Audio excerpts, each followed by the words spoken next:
Família, graça e paz.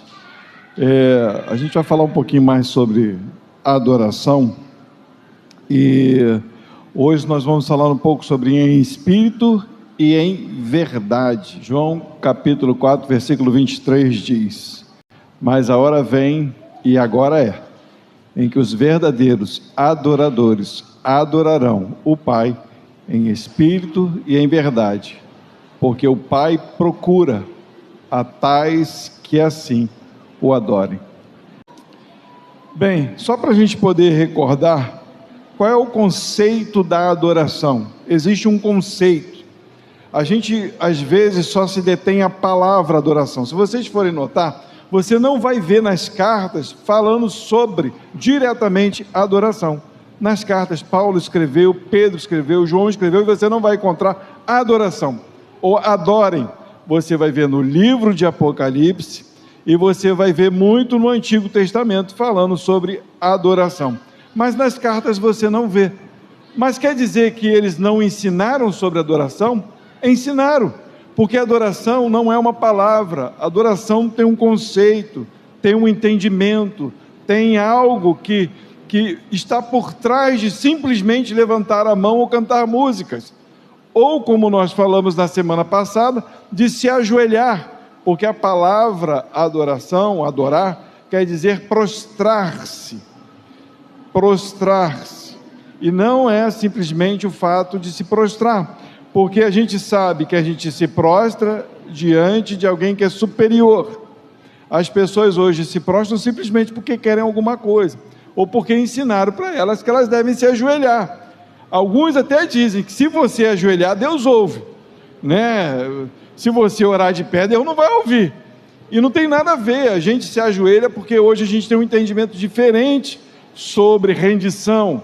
A gente entende que Deus é Senhor, é soberano, Criador, Ele é benfeitor, tudo está no controle de Deus. Essa bagunça que está no mundo não fugiu do controle de Deus.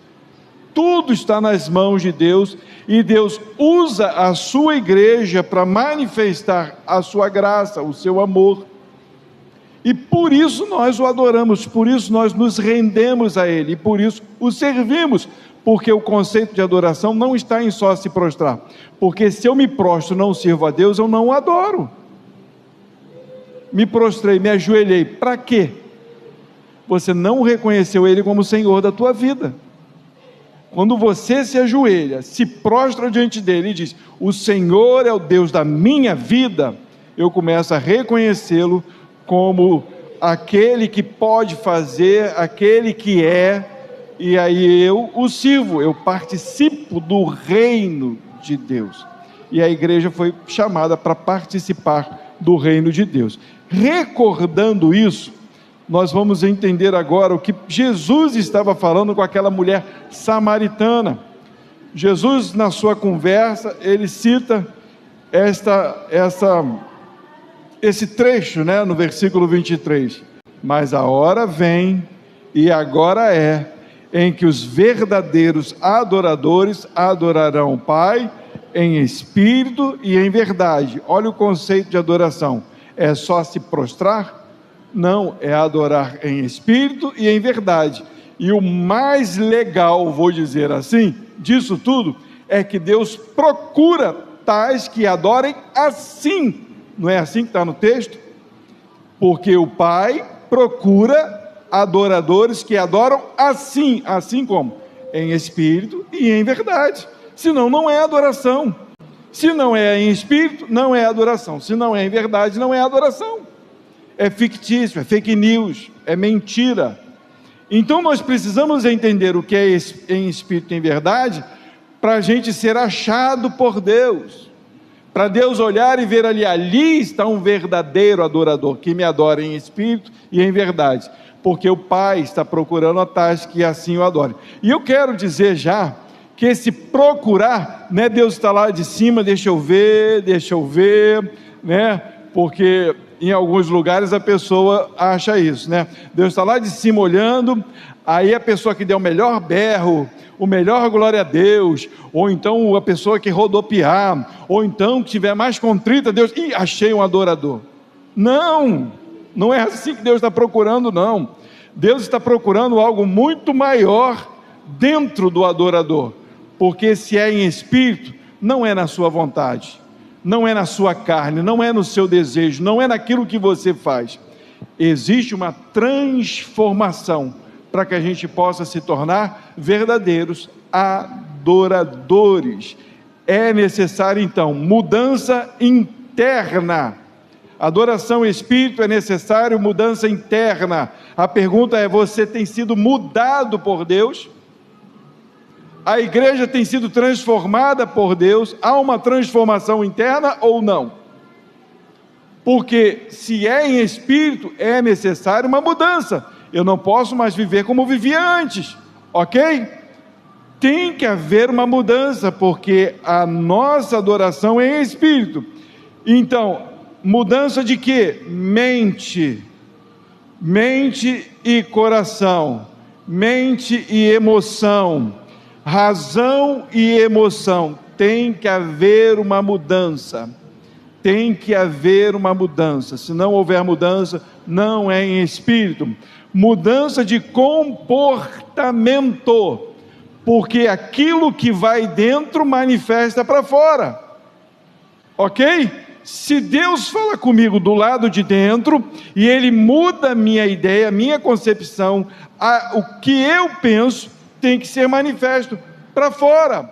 Não existe crente 007, não existe. O crente tem que botar a sua cara a tapa para que as pessoas vejam que você é um cristão, e você só pode manifestar que é um cristão se houver mudança interna, transformação. A tua atitude tem que mudar, a minha atitude tem que mudar, porque eu estou aprendendo mais de Deus para que a minha mente, o meu coração, as minhas razões e as minhas emoções manifestem a vontade de Deus, aquilo que eu tenho aprendido. Amém, igreja? Estamos entendendo até aí? Tranquilo? Não só isso, existe uma aprovação pelo Pai. Se Deus procura que tais assim o adore, é necessário que haja uma aprovação. E eu quero deixar bem claro, porque a gente tem a mania de dizer: olha, eu vivo o reino de Deus, eu amo a casa de Deus. Lá no final dos tempos, a Bíblia é bem clara, porque diz que muitos vão dizer: Senhor, Senhor, em teu nome expulsamos demônios, Senhor, Senhor, nós pregamos, nós falamos, nós em teu nome fizemos curas e maravilhas. E o que Jesus vai dizer? Nem conheço vocês. Por quê? Porque não houve uma mudança interna, simplesmente um entendimento de que eram de Deus. Fizeram a vontade deles e não a vontade de Deus, então foram reprovados por Deus. Quando Jesus disse para essa mulher que Deus procura que tais assim o adorem, esta é a aprovação que nós devemos ter, porque o adorador é um cristão, o adorador é um eleito, o adorador é um salvo, o adorador tem o seu nome escrito no livro da vida. Por isso que a adoração não é algo simplesmente para dizer cantem ao Senhor, ou se ajoelhem. A adoração tem a ver com completa transformação de homens e mulheres que agora pertencem a Deus e servem a Ele. Isso é importante nós entendermos. Temos uma nova identidade, e a identidade que nós temos é a identidade de Cristo. Se Cristo é manifesto na tua vida, ali está um verdadeiro adorador. Abre comigo aí, 1 Coríntios capítulo 10, ou 2 Coríntios capítulo 10, versículo 5. Olha o que diz aí, vamos lá? Destruindo, isso é Paulo dizendo. Paulo não está falando assim, moldando, não está falando isso não, tentando maquiar ou tentando estabelecer de uma forma que fique parecida, não, ele está falando destruindo argumentos, argumento de quem? Meu e seu, destruindo argumentos, e toda altivez que se levanta contra o conhecimento de Deus. Todo aquele que diz eu sei, é desse jeito e vai contra Deus, Paulo está dizendo, destruindo todo argumento, toda altivez que vai contra Deus. O adorador nunca vai contra Deus, nunca, em hipótese nenhuma. Ele pode dizer, Deus, que coisa estranha isso que está na tua palavra, mas eu nunca vou dizer, eu não aceito isso. Eu vou procurar entender em Deus aquilo que está escrito, porque foi deixado como lição para o adorador. Porque o próprio Cristo diz, eu só falo o que ouço Deus falar, o que o Pai fala, ou só faço o que vejo o Pai fazer. Então, o adorador, ele tem que estar ligado completamente a Deus, para não rebater a Deus. Paulo vai dizer também em Romanos, quem és tu para ir contra Deus? O homem, a criação, como vai contra o Criador? Jamais, é impossível. Então ele está dizendo, destruindo todo argumento e toda altivez que se levanta contra o conhecimento de Deus, e levando cativo todo entendimento à obediência de Cristo. Destruindo o meu conhecimento, destruindo o meu entendimento, não é entendimento de que eu aprendi na escola, matemática, português, não, é tudo aquilo que vai contra Deus, uma evolução vai contra Deus, uma ideologia vai contra Deus. Então ele está dizendo, destruindo isso, uma palavra que deturpe a doutrina de Deus, destrua. É isso que está dizendo, destruindo isso, esses tipos de argumento, e toda altivez, todo nariz em pé, tá bom? Para levar cativo ao entendimento, à obediência de Cristo. O que é levar cativo? Não é pegar pela mãozinha, não é dizer vem se quiser, não. Aquele que está em Cristo está preso a Ele, porque Ele é Senhor. Nos prostramos diante de quem? De quem é Senhor da vida, de quem é o Senhor da glória. Nós estamos ligados a Ele, presos a Ele. Então levando cativo, para que nós possamos obedecer, sermos completamente ligados com Deus. Versículo 17 vai dizer assim, aquele porém que se glorie-se no Senhor. Se existe alguma glória do homem, a glória vem de Deus. Algum conhecimento, algum entendimento, alguma habilidade, algum dom que tem, tudo que você faz de bom, né? Porque tem gente que pega o que é de bom para levar para o mal, mas aquilo que é de bom, tudo isso, dê glória a Deus, glorifique ao nome do Senhor. A pergunta é, igreja, nós temos feito isso? Nós temos glorificado a Deus com aquilo que temos? Porque o adorador faz isso.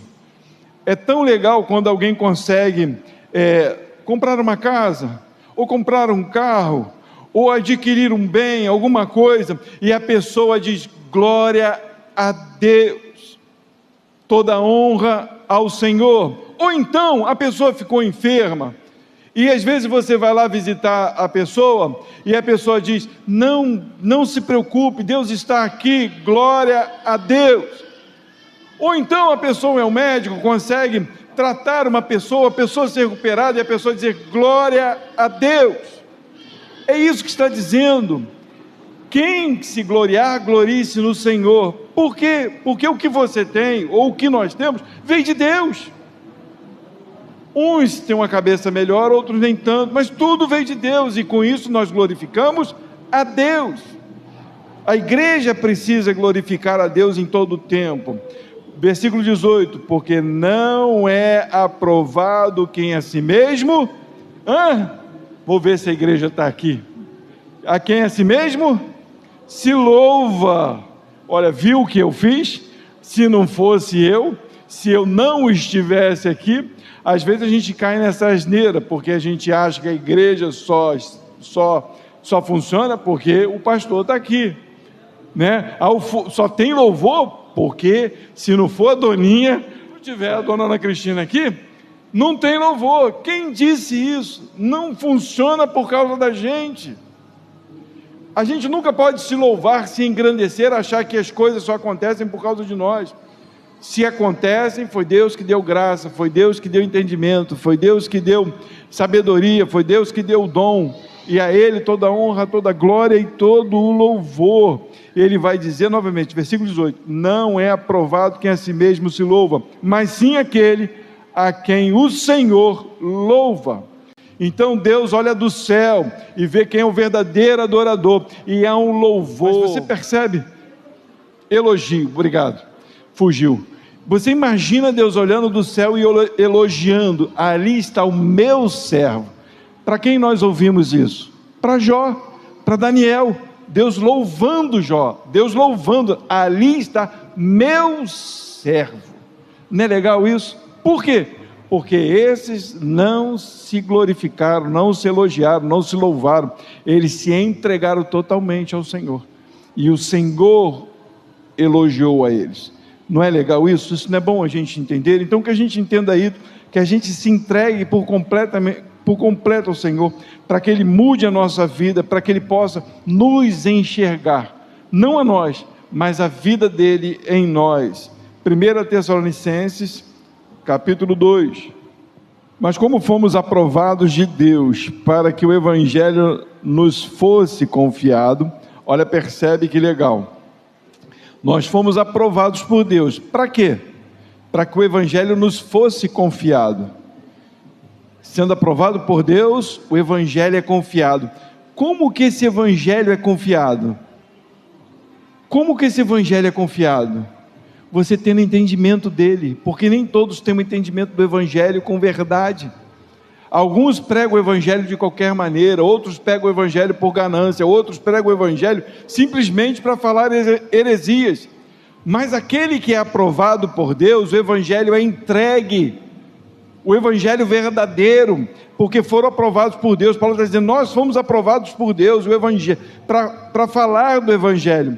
Assim falamos, não como para agradar aos homens, mas a Deus que prova os nossos corações. Que legal isso, não é?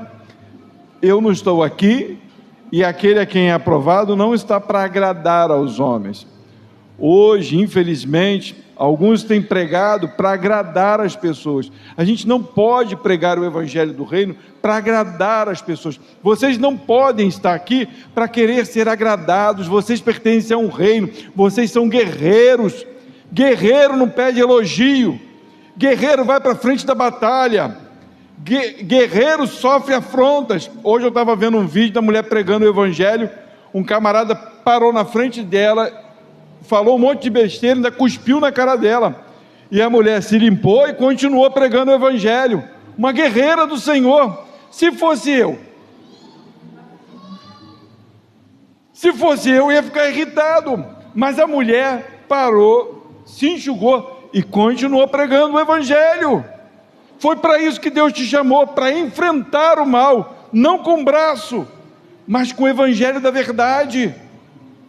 Com o Evangelho da verdade foi confiado a nós, se fomos aprovados por Deus. Então Deus está provando o seu coração. Se Deus prova o seu coração, é para que o Evangelho da verdade seja confiado a você, para que você fale a verdade. Esse é o verdadeiro adorador. Romanos capítulo 14, do 17 ao 19, são esses que a Bíblia diz que Deus procura que tais, que adorem dessa forma, desse jeito, em espírito e em verdade. Do versículo 17 ao versículo 19, porque o reino de Deus não é comida nem bebida, mas o reino de Deus é o quê? Isso é verdade, é justiça, é paz, é alegria no Espírito. Nós estamos felizes com o nosso Deus, mas o mundo está aí transtornado, caindo, as pessoas estão se batendo, está tudo desestruturado. E onde nós temos felicidade? Em Deus. Nós podemos abrir a nossa despensa e não ter nada, mas nós vamos continuar agindo com justiça. Por quê? Porque a nossa alegria vem de Deus. Então, nós devemos nos alegrar com isso, com o Espírito de Deus em nós, porque o adorador adora em espírito e em verdade, porque quem nisto serve a Cristo, agradável é a Deus e aceito aos homens. Deixa eu explicar esse aceito aos homens aqui, que não é aceito a todos os homens, não. Esse aceito aos homens é porque o contexto aqui de Romanos é que alguns irmãos estavam comendo comidas sacrificadas aos ídolos, carne, e as pessoas, os outros irmãos diziam assim: olha, esse cara come carne, a lei de Moisés diz que não é para comer carne. E aí Paulo diz: não enfraqueça a fé do teu irmão, porque se ele come legumes, sendo fraco, não entende, você comendo carne na frente dele, ele vai se enfraquecer. Então a Bíblia vai dizer aqui, porque quem serve a Cristo nisso, sendo leal a Deus, justo, é agradável a Deus e aos outros irmãos também, aos fracos na fé, porque não vê só o seu interesse, vê o interesse do irmão também. Estão entendendo? E ele vai falar: sigamos, pois, as coisas que servem para a paz e para a edificação uns para com os outros. Então o verdadeiro adorador, o aprovado por Deus, é aquele que se alegra no Espírito de Deus, que anda em justiça, que quer ver o bem do seu próximo. Esse é um verdadeiro adorador. É isso que Jesus estava falando para aquela mulher samaritana, porque eles focaram em um lugar, é aqui nesse monte ou lá em Jerusalém, lembra da história? A verdadeira adoração na cabeça deles era um local, era um jeito, mas Jesus vai abranger dizendo que é em espírito, em verdade, não é um local, é um ser humano cheio da presença de Deus, é um ser humano voltado para Deus, rendido a Ele, submisso a Ele. Amém, igreja? A adoração é reconhecer, e a gente precisa falar sobre isso, é reconhecer a grandeza de Cristo, e que só Ele é digno de louvor. Quem não reconhece a grandeza de Cristo, e não acredita que Ele é o único digno de todo louvor, não é um verdadeiro adorador. Às vezes nós tratamos Jesus como nosso coleguinha, como um amiguinho. Jesus não é. Jesus veio humilde, Jesus veio numa manjedoura, morreu numa cruz, mas hoje Ele está assentado no trono, e nós vamos ler aqui e entender a grandeza dEle, e é Ele que nós adoramos. Se não há adoração a Cristo, não tem reconhecimento, Deus não te aprova. Cristo precisa estar em você, e você precisa adorar a Cristo, e Ele precisa ser o seu exemplo. Mateus capítulo 2, versículo 11, diz assim: e entrando na casa, acharam o menino com Maria, sua mãe, e prostrando-se, o adoraram, e abriram seus tesouros, ofereceram-lhe dádivas, ouro, incenso e mirra. Como que você vem à presença do Senhor?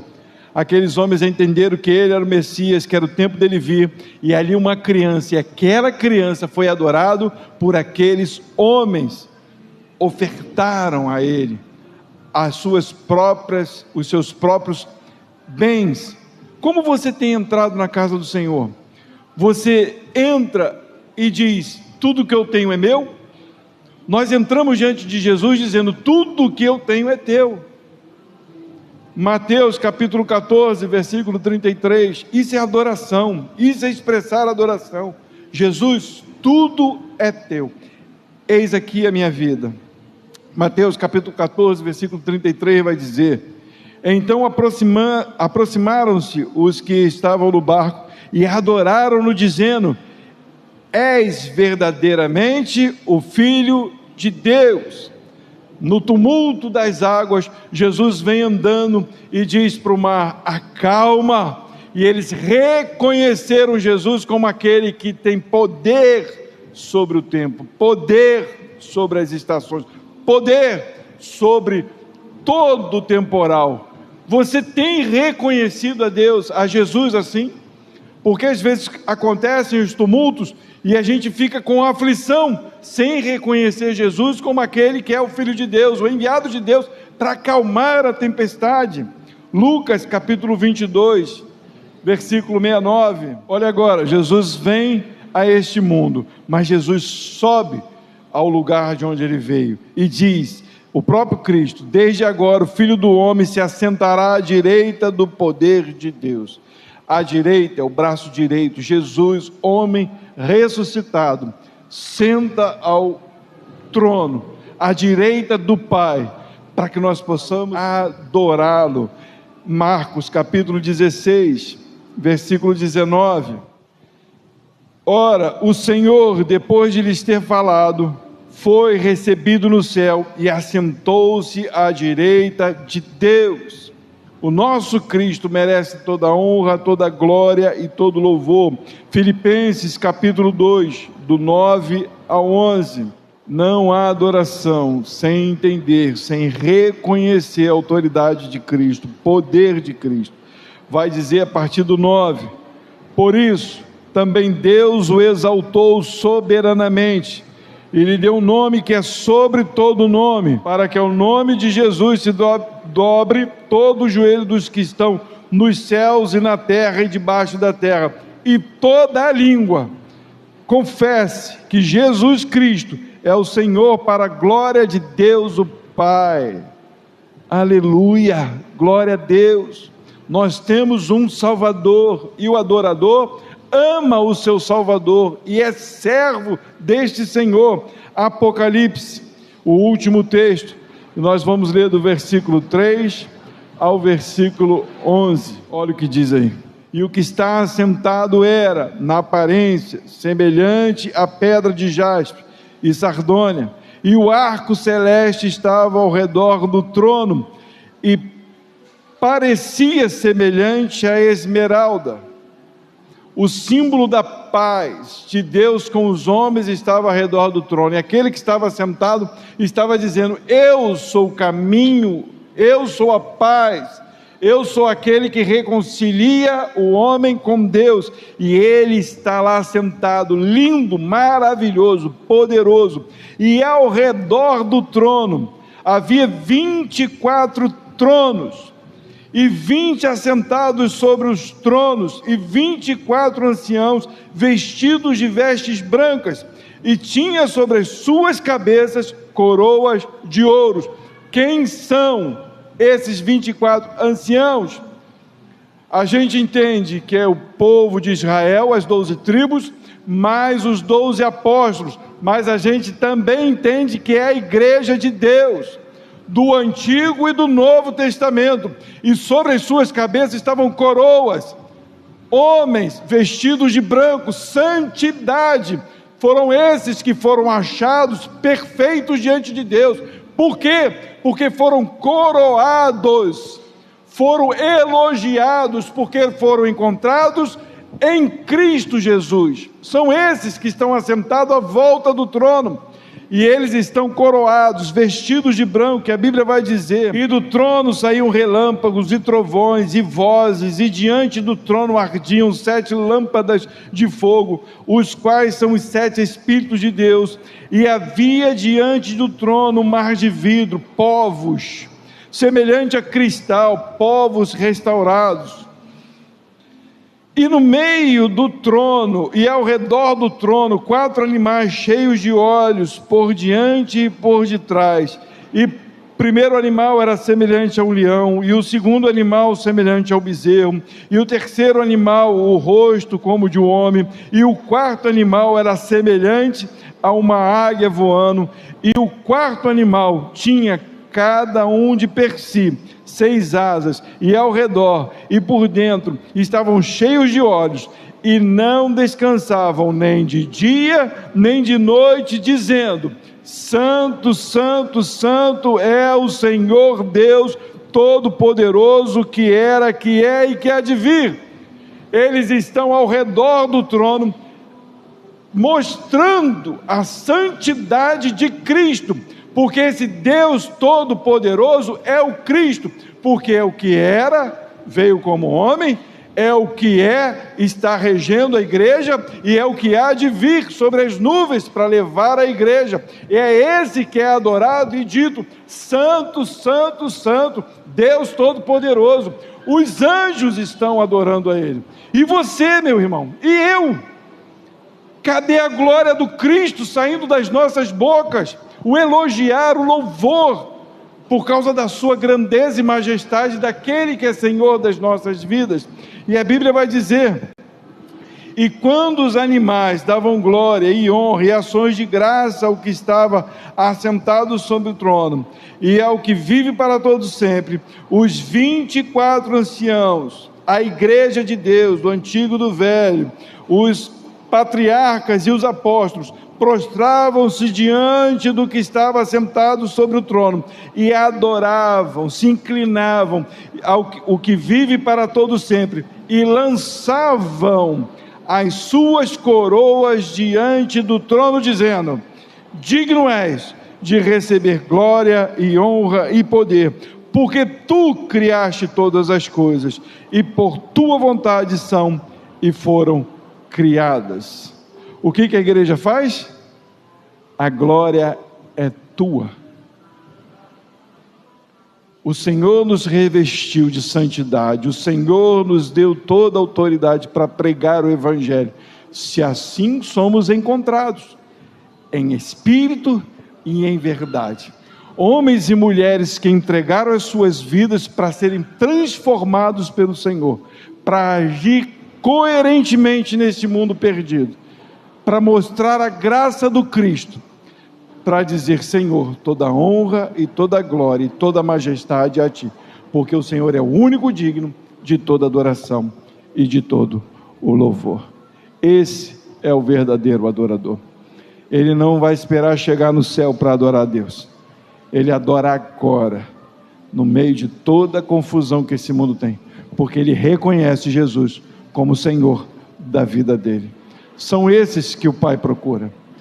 Pai procura aqueles que têm a Jesus como Senhor das suas vidas.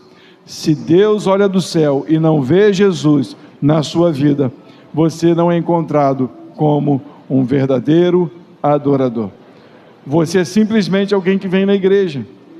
Você é simplesmente alguém que gosta desse lugar. Mas se Deus olha do céu e vê Jesus, Senhor da tua vida, se Ele vê uma transformação pelo próprio poder do Espírito, aí está um verdadeiro adorador. Amém? E o que nós vamos fazer quanto a isso? Glorificar o nome dEle, adorá-lo, para nós podermos lembrar do seu sacrifício por nós. Vamos nos colocar de pé e adorar esse santo Deus Todo-Poderoso, Criador de todas as coisas, amá-lo de todo o nosso coração, de toda a nossa alma, de todo o nosso entendimento.